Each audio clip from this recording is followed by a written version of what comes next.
नमस्कार, आप देख रहे हैं आई इंडिया और मैं बबीता सिंह गौर। महाशिवरात्रि भगवान शंकर और पार्वती के मिलन की महापर्व। भगवान शिव कल्याण कारक हैं। भक्तों के प्रति उनकी दयालुता के एक नहीं अनेक प्रसंग का वर्णन धर्म ग्रंथों में आया है। इसलिए उनका एक नाम भोलेनाथ भी है।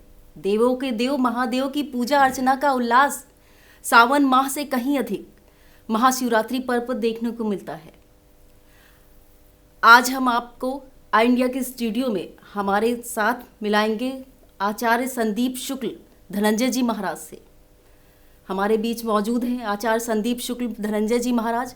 उनसे जानेंगे महाशिवरात्रि महापर्व का शुभारंभ कब से हुआ, इसका सामान्य जीवन में क्या महत्व है, जैसी अन्य कई महत्वपूर्ण बातें हम आचार्य जी के माध्यम से दर्शकों तक पहुंचाने के लिए चर्चा करेंगे। बता दें कि इस बार महाशिवरात्रि पर्व 1 मार्च को मनाया जाएगा।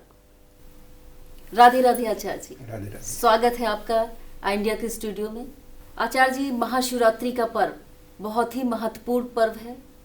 हम जानना चाहेंगे और दर्शक भी हमारे जानना चाहेंगे, महाशिवरात्रि पर्व का शुभारंभ कब से हुआ, इसका सामान्य जीवन में क्या महत्व है?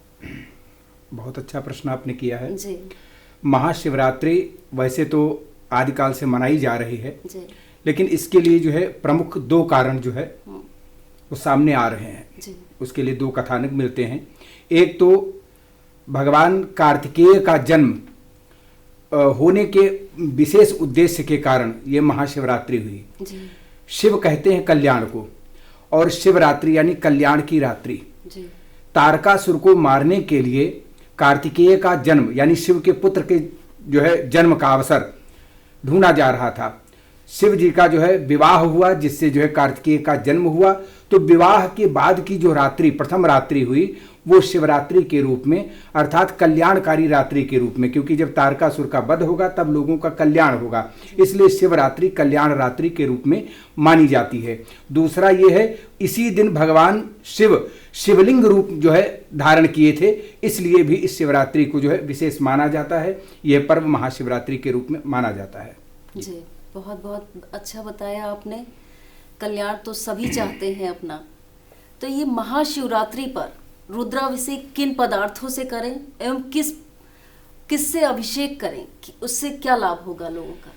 देखिए, महाशिवरात्रि पर क्या किसी भी अवसर पर शिव का जब हम पूजन करते हैं या महाशिवरात्रि के अलावा भी जब हम रुद्राभिषेक करते हैं तो विशेष पदार्थों का, जैसे दूध से, दही से, घी से, शहद से, पंचामृत से, गन्ने के रस से, कुशा के जल से यानी कुशोदक से, इन पदार्थों से अभिषेक होता है। इनका सबका अलग महत्व होता है। जैसे पुत्र की प्राप्ति के लिए या समस्त कामनाओं की जो है पूर्ति के लिए दूध से अभिषेक किया जाता है। धन की प्राप्ति के लिए या यश की प्राप्ति के लिए गन्ने के रस से किया जाता है। विशेषता व्यवसाय वृद्धि के लिए शहद से किया जाता है। किसी व्यक्ति के ऊपर यदि कोई बीमारी है तो उसको कुशोदक से अर्थात कुशा के जल से अभिषेक करना ज़्यादा उत्तम माना जाता है।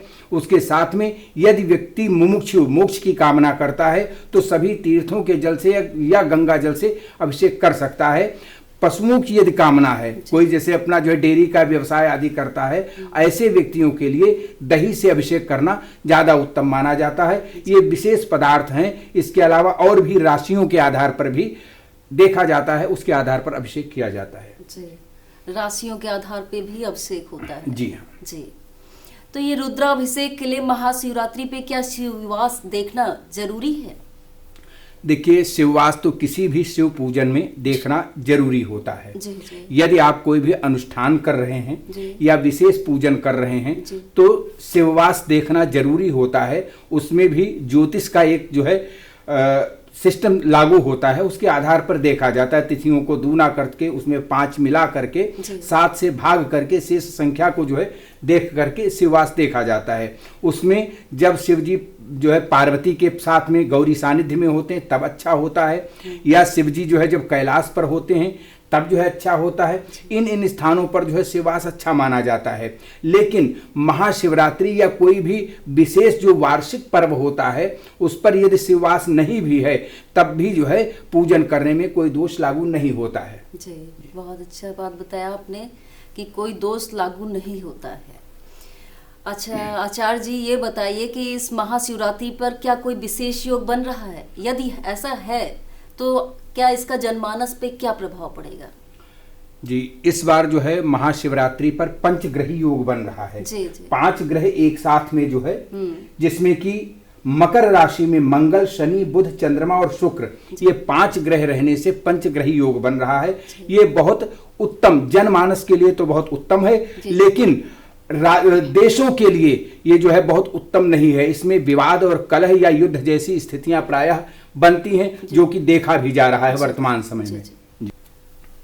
तो देश और दुनिया में बहुत ही खराब स्थिति बनी रहेगी जी।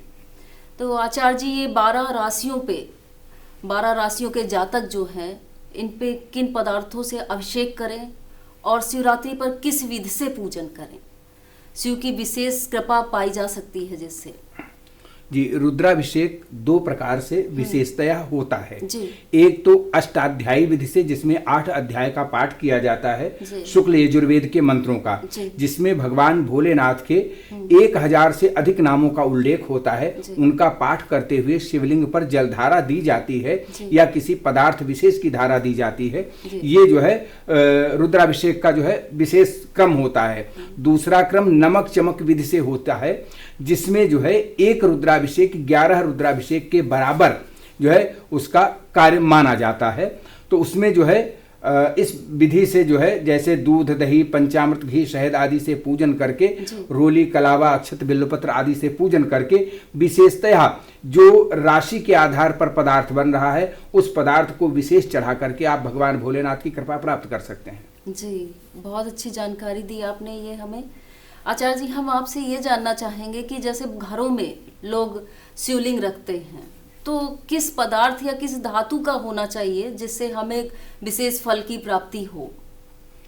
देखिए, घरों में जो है, वैसे तो जो है शास्त्रों में बताया गया है कि अंगूठे से बड़ा शिवलिंग घर पे स्थापित नहीं किया जाता है। जी। और अगर जो है पार्थिव शिवलिंग का पूजन घर में किया जाता है, तो यदि सूर्योदय के समय सूर्य रहते पूजन किया जाता है तो सूर्यास्त से पहले उसका विसर्जन कर देना चाहिए। यदि रात्रि को जो है पूजन हो रहा है तो सूर्य निकलने से पहले उसका विसर्जन कर देना चाहिए। अन्य जो है ग्रंथों के आधार पर घर में रखने के लिए पारद शिवलिंग, वो जो है बहुत अच्छा लक्ष्मी प्रदायक, व्यवसाय वृद्धि कारक होता है एवं उत्तम स्वास्थ्य देने वाला होता है। एवं स्फटिक शिवलिंग होता है, वो मानसिक संतुलन को बनाए रखता है एवं घर का वातावरण शांत रखता है। इसके साथ में नर्मदेश्वर शिवलिंग, वो चूंकि नर्मदा नदी में पाया जाता है और उसका चढ़ाया हुआ प्रसाद या निर्माल्य ग्राह्य है, इसलिए उसको घर में रखने का विधान विशेषतया है। जी, बहुत अच्छी जानकारी दी हमारे दर्शकों को और हमें भी। तो आचार्य जी, आपका बहुत बहुत धन्यवाद। राधे राधे।